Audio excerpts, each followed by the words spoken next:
അപ്പോൾ കുറേ നാൾക്ക് ശേഷം വീഡിയോ എടുക്കാമെന്ന് വിചാരിച്ചിട്ടുണ്ട്. അപ്പോൾ നിങ്ങൾക്ക് എല്ലാവർക്കും അറിയാം, ഇപ്പോൾ അലോട്ട്മെൻറ്റിൻ്റെ ടൈമായി. അപ്പോൾ ഒരുപാട് കുട്ടികൾക്ക് നല്ല ഡൗട്ടുണ്ട്, പാരൻസിനായാലും ഡൗട്ടുണ്ട്. കുറച്ച് കമൻസൊക്കെ കാണുന്നുണ്ട്, KMCT ആണോ മലബാർ ആണോ ബെറ്റർ, അങ്ങനെ കുറച്ച് കമൻസ് എല്ലാം കണ്ടു. അപ്പോൾ എനിക്കറിയാവുന്ന കുറച്ച് കാര്യങ്ങൾ പറയാമെന്ന് വിചാരിച്ചിട്ടുണ്ട്. അപ്പോൾ ഒരു 2 to 3 months ആയി വീഡിയോ ചെയ്തിട്ട്. നല്ല തിരക്കായിരുന്നു. Model exams, university exams, practical exams. ഒരു ജൂണിൽ തുടങ്ങിയൊരു എക്സാം എനിക്ക് തോന്നുന്നു ഇപ്പോൾ 2 ദിവസമായിട്ടുള്ള എക്സാം കഴിഞ്ഞിട്ട്. ഇപ്പോൾ എക്സാംസ് എല്ലാം നല്ല രീതിയിൽ പോയി, മാഷാ അല്ലാഹ്. ഒരു 2 ദിവസമായിട്ടുള്ളൂ ഞാൻ വീട്ടിലോട്ട് വന്നിട്ട്. അപ്പോൾ ഈ അലോട്ട്മെൻറ്റിൻ്റെ ടൈം ആയതുകൊണ്ട് കുറച്ച് ആൾക്കാർക്ക് ഇപ്പോഴും കുറച്ച് ഐഡിയ ഇല്ലാത്ത ആൾക്കാരുണ്ടാവും. ഫസ്റ്റ് ഞാൻ തുടങ്ങുന്നത് ഇപ്പോൾ ഒരു 600 എബോവ് കിട്ടിയിട്ട് ഗവൺമെൻറ് കോളേജിൽ കിട്ടത്തില്ല എന്ന് ഉറപ്പുള്ള പിള്ളേർ ഉറപ്പായിട്ടും നിങ്ങൾ സെൽഫ് ഫിനാൻസിങ് കോളേജിൽ വെക്കണം. ഫാമിലി കേപ്പബിലിറ്റി ഉണ്ടെങ്കിൽ മീൻസ് 5 വർഷം നിങ്ങൾ ഈ ഫീസ് അടച്ചു കഴിഞ്ഞ് നിങ്ങളുടെ ഫിനാൻഷ്യൽ ഇഷ്യൂസ് ഒന്നും ഇല്ലാത്ത രീതിയിൽ നിങ്ങൾ 5 വർഷം ഫീസ് അടച്ചു കഴിഞ്ഞിട്ടുണ്ടെങ്കിൽ അടക്കാൻ പറ്റുമെന്ന് ഉറപ്പുള്ളവർ ഉറപ്പായിട്ട് സെൽഫ് ഫിനാൻസിങ് കോളേജിൽ പോകണം. വീണ്ടും റിപ്പീറ്റ് ചെയ്യാൻ നിൽക്കരുത്. കാരണം നിങ്ങൾക്കറിയാം, ഇതൊരു 5 വർഷത്തെ കോഴ്സാണ്. 5 വർഷത്തെ കോഴ്സല്ല, 5 വർഷം കൊണ്ട് തീരുന്നില്ല. അത് കഴിഞ്ഞിട്ട് വീണ്ടും നിങ്ങൾക്ക് എല്ലാവർക്കും അറിയാം, പഠിക്കണം. ഇനിയും ഇത് കണ്ടിന്യൂസ് ആയിട്ട് പഠിച്ചുകൊണ്ടിരിക്കേണ്ട കോഴ്സാണ്. 5 വർഷം പഠിക്കേണ്ട കോഴ്സിന് നിങ്ങളൊരു 3-4 വർഷം എടുത്ത് നീറ്റ് എഴുതി അങ്ങനെ വർഷം കളയണമെന്ന് ഞാൻ ഒരിക്കലും അതിനെ സപ്പോർട്ട് ചെയ്യത്തില്ല. എൻ്റെ ഒരു പേഴ്സണൽ നിലപാട് ഞാൻ പറഞ്ഞതാണ്. നിങ്ങളോട് തന്നെ ചോദിക്കും, വീണ്ടും റിപ്പീറ്റ് ചെയ്യുന്നത് കൊണ്ട് എന്തെങ്കിലും മാറ്റം വരുമോ? അങ്ങനെ വരുന്നെങ്കിൽ നിങ്ങൾ ചെയ്യുക. ഞാൻ ഒരിക്കലും അതിനെ സപ്പോർട്ട് ചെയ്യത്തില്ല. ഫിനാൻസിങ് കോളേജും ഗവൺമെൻറ് കോളേജും തമ്മിലുള്ള വ്യത്യാസം ചോദിച്ചിട്ടുണ്ടെങ്കിൽ, വ്യത്യാസം സെൽഫ് ഫിനാൻസിങ് കോളേജിൽ അഫ്കോഴ്സ് ഫീസ് അടക്കണം, ഗവൺമെൻറ് കോളേജിൽ ഫീസ് അടക്കണ്ട. ആ ഒരു വ്യത്യാസമുണ്ട്. ഇപ്പോൾ പിന്നെ ഈ പേഷ്യൻസിൻ്റെ കാര്യം ഒരിക്കലും ഈക്വൽ ആവില്ല. എന്നാലും നമ്മൾ എവിടെ ആയാലും നമ്മൾ പഠിക്കണം. ഇതിൽ പഠിപ്പിക്കുന്ന എല്ലാ കാര്യങ്ങളും പ്രൈവറ്റ് കോളേജിലും പഠിപ്പിച്ചു തരും. അങ്ങനെ വ്യത്യാസമൊന്നും കാണിക്കത്തൊന്നുമില്ല. നമ്മളുടെ സ്കില്ല് ഡെവലപ്പ് ചെയ്യുക, കമ്മ്യൂണിക്കേഷൻ സ്കില്ലായാലും ഒരു പേഷ്യൻറ്റിനോട് ഇടപഴകുന്ന രീതി ആയാലും എല്ലാം നമ്മളുടെ കഴിവനുസരിച്ചിരിക്കും എവിടെ പഠിച്ചാലും എങ്ങനെ ഇരിക്കും എന്നുള്ളത്. ആണെങ്കിൽ ട്രാവൻകോറിനെ പറ്റി പറയുകയാണെങ്കിൽ അക്കാഡമിക്സ് എല്ലാം അടിപൊളിയാണ്, ടീച്ചേഴ്സ് എല്ലാം അടിപൊളിയാണ്, ഫാക്കൽറ്റീസ് എല്ലാം അടിപൊളിയാണ്, കോളേജ് അടിപൊളിയാണ്, പരിപാടി കുറച്ച് പ്രോഗ്രാംസിൻ്റെ കുറവുള്ളൂ, എല്ലാം അടിപൊളിയാണ്. അത്ര എനിക്ക് പറയാനുള്ളൂ, എനിക്ക് വേറൊന്നും പറയാനില്ല. എനിക്ക് ആകെ ഇഷ്ടമില്ലാത്ത കാര്യം യൂണിഫോം മാത്രമാണ്, ബാക്കിയൊന്നും കുഴപ്പമില്ല. സെൽഫ് ഫിനാൻസിന് പോകാൻ നിങ്ങൾ തീരുമാനിച്ചിട്ടുണ്ടെങ്കിൽ നെക്സ്റ്റ് ക്വസ്റ്റ്യൻ എന്ന് പറയുമ്പോൾ ഏതാണ് ബെറ്റർ സെൽഫ് ഫിനാൻസിങ് കോളേജ് എന്നായിരിക്കും. അപ്പോൾ എനിക്കതിന് ഒറ്റൊരു ആൻസർ എനിക്ക് പറയാനുള്ളൂ, നിങ്ങളുടെ വീടിനടുത്തുള്ള കോളേജ് ഏതാണോ അതാണ് ഏറ്റവും നല്ല കോളേജ്. ഇപ്പോൾ എൻ്റെ കോളേജ് എന്ന് പറയുമ്പോൾ എൻ്റെ വീടിന് കിലോമീറ്റേഴ്സ് കഴിഞ്ഞിട്ടാണ്. അപ്പോൾ നമുക്ക് വലിയ ലീവൊന്നും കിട്ടാൻ പോകണില്ല. ഈ കോഴ്സിൻ്റെ വ്യത്യാസം എന്ന് പറയുമ്പോൾ നമ്മുടെ ഫ്രണ്ട്സ് എല്ലാം അടിച്ചു പൊളിക്കുമ്പോൾ നമുക്ക് അടിച്ചുപൊളിയൊന്നും ഉണ്ടാവത്തില്ല. നമുക്ക് 2 ദിവസമൊക്കെ ലീവ് കിട്ടും. ആ 2 ദിവസത്തിൽ എന്ന് പറയുമ്പോൾ ട്രാവൽ ചെയ്ത് 1 ദിവസം പോവും. അപ്പോൾ അതിൻ്റെയൊക്കെ പ്രശ്നമുണ്ട്. അപ്പോൾ അതുകൊണ്ട് നിങ്ങളുടെ വീടിനടുത്തുള്ള കോളേജ് ഏതാണോ അതായിരിക്കും ഏറ്റവും ബെറ്റർ കോളേജ് എന്നാണ് എൻ്റെ ഒരു അഭിപ്രായം. അപ്പോൾ ഓരോ കോളേജസും അക്കാഡമിക്സും പിന്നെ ഇൻഫ്രാസ്ട്രക്ചറും എല്ലാ കാര്യത്തിലാണെങ്കിലും എനിക്ക് തോന്നുന്നത് എല്ലാ കോളേജസും ബെറ്ററാണ്. മോശം നമുക്ക് പറയാൻ പറ്റത്തില്ല. ഇപ്പോൾ ഞാൻ പറയാം, ജൂബിലി, അമല, പുഷ്പഗിരി അങ്ങനത്തെ ഉള്ള കോളേജിലെല്ലാം ഒരു 3000 കേരള റാങ്ക് വരെയും പോവും. അത് കഴിഞ്ഞ് MES, സോമർവെല്ലി അങ്ങനത്തെ ഉള്ള കോളേജിലെല്ലാം ഒരു 5000 കേരള റാങ്ക് വരെയും പോവും. അത് കഴിഞ്ഞ് മലബാറും KMCT എല്ലാം ഒരു 6000 7000 റാങ്ക് വരെയും പോവും.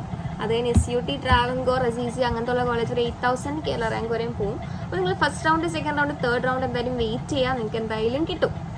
എനിക്ക് പറയാനുള്ളത്, നമ്മൾ രജിസ്ട്രേഷൻ ഫീസ് എല്ലാവർക്കും അറിയാം, ഒരു 5000 നമ്മൾ അടച്ചിട്ടുണ്ട്. അപ്പോൾ എല്ലാവരും 5000 അടച്ച് അത് കഴിഞ്ഞിട്ട് നമ്മൾ എൻട്രൻസ് കമ്മീഷണറിന് ഒരു 1 lakh പേ ചെയ്യണം. അതായത് 1000 ഓൾറെഡി നമ്മൾ പേ ചെയ്ത് അത് കഴിഞ്ഞിട്ടുള്ള 95,000 നമ്മൾ പേ ചെയ്യണം എൻട്രൻസ് കമ്മീഷണർക്ക്. ഇപ്പോൾ എൻ്റെ ഒരു എക്സ്പീരിയൻസ് ആണെങ്കിൽ എനിക്ക് 7,34,000 ആയിരുന്നു.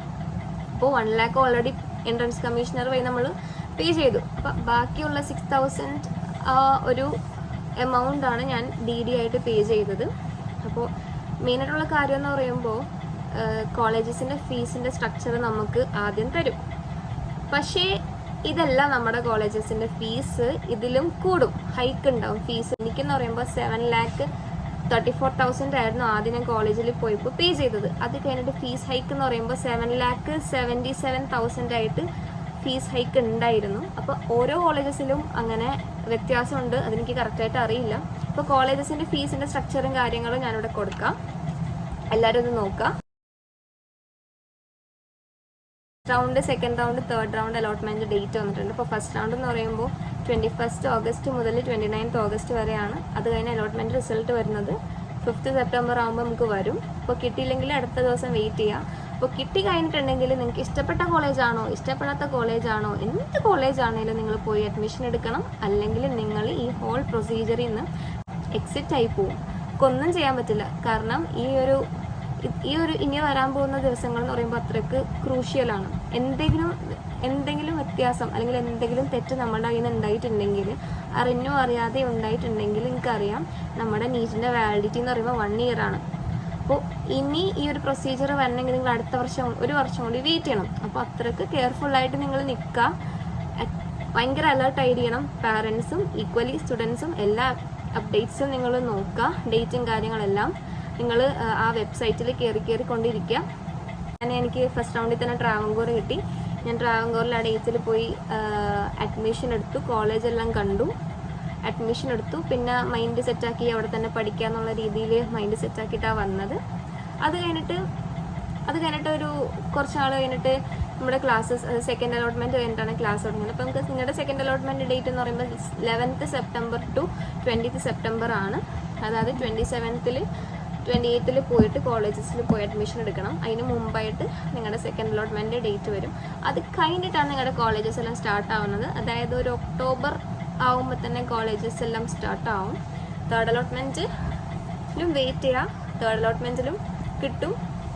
അപ്പോൾ അത് 19th ഒരു ഒക്ടോബർ വരെ നീണ്ടുക്കുന്ന ഒരു പ്രൊസീജിയറാണ്, അലോട്ട്മെൻറ്റ് പ്രൊസീജിയറാണിത്.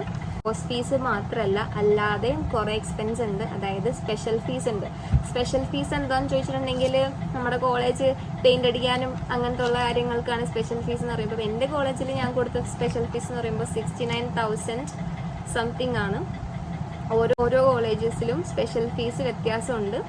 അപ്പോൾ എൻ്റെ കോളേജിൽ 69,000 ആണ് ഫസ്റ്റ് കൊടുത്തത്. അപ്പോൾ ഞാൻ വിചാരിച്ചത് ആദ്യം സ്പെഷ്യൽ ഫീസ് എന്ന് പറയുമ്പോൾ ആദ്യത്തെ വർഷം മാത്രം കൊടുത്താൽ മതി എന്നാണ്. പക്ഷേ എല്ലാ വർഷവും നമ്മൾ കൊടുക്കണം സ്പെഷ്യൽ ഫീസ്. അപ്പോൾ എൻ്റെ ആദ്യത്തെ വർഷം ഞാൻ പേ ചെയ്തത് 7,77,000 ആണ് ഫസ്റ്റ് ട്യൂഷൻ ഫീസ്. അത് കഴിഞ്ഞ് സ്പെഷ്യൽ ഫീസ് വരുന്നത് 69,000 റുപ്പീസ് കൊടുത്ത്.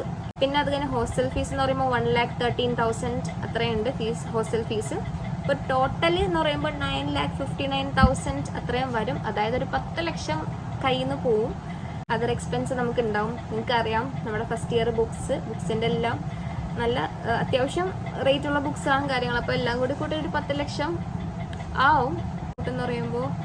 ഇപ്പം നമ്മുടെ സീനിയേഴ്സ് കൊടുത്ത എമൗണ്ട് എന്ന് പറയുമ്പോൾ നമ്മൾ കൊടുക്കുന്നതിനേയും കാട്ടി കുറവായിരിക്കും. അപ്പോൾ ആ ഒരു എമൗണ്ട് തന്നെയാണ് ത്രൂ ഔട്ട് അവർ കൊടുക്കേണ്ടത്. ഇപ്പോൾ ഞാൻ കൊടുക്കുന്ന പറയുമ്പോൾ 7,77,000 ആണ്. ആ ഒരു എമൗണ്ടാണ് ത്രൂ ഔട്ട് 5 ഇയർ ഞാൻ കൊടുക്കേണ്ടത്. കുറച്ച് കമൻസ് ഉണ്ട് സ്റ്റൈപ്പൻഡിനെ പറ്റി കിട്ടുമെന്ന്. കിട്ടണമല്ലോ, ഒരു 10 രൂപ എന്തോ കിട്ടുമെന്നാണ് ഞാൻ കേട്ടത്. എൻ്റെ കോളേജിൽ എനിക്കറിയത്തില്ല കറക്റ്റായിട്ട്, കിട്ടുമെന്നാണ് എനിക്ക് തോന്നുന്നത്. പ്രതീക്ഷിക്കാം.